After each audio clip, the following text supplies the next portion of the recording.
tous les lundis et comme tous les vendredis, même si c'est les vacances, elle est là, Elisabeth Buffet pour le Buffet Show. Et alors Elisabeth, qu'as-tu fait ce week-end ? Ce week-end, Oui. je suis allée à un enterrement.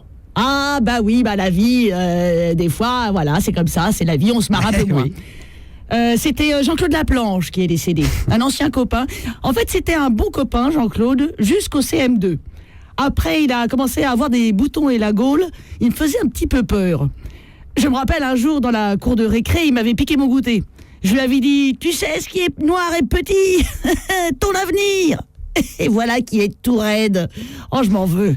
Vous n'avez pas intérêt à me chercher, les gars. Vous avez vu ce dont je suis capable. Oh, le pauvre Jean-Claude, il est passé sous un train. Oui, parce qu'alors autant passer sous une échelle, ça porte malheur. Oui. Mais passer sous un train, ça fait pas du bien. Alors c'est le père Benguigui qui a dit la messe, cherchez l'erreur. Avec un nom pareil, ça m'étonnerait que dans sa famille on soit curé de père en fils. Tu m'étonnes. Ça sent un petit peu la peinture fraîche. Elle était vachement décorée l'église. Ah bah les Laplanche ont toujours organisé des grosses cérémonies tape à l'œil.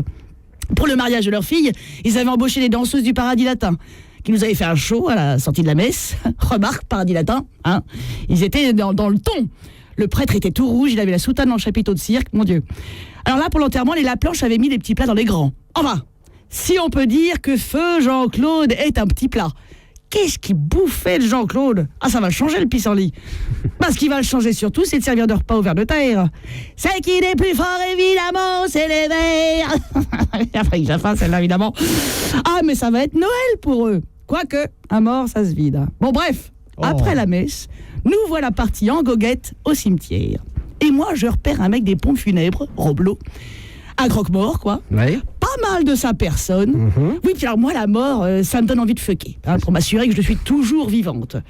Parmi toutes ces tombes, j'avais besoin de me sentir comme un monument aux vivants. On s'est isolé dans un mausolée. Ah, on peut dire que je me suis fait profaner la sépulture. Je me suis fait ouvrir le tombeau. Oh, j'étais au fond du trou. Et lui aussi.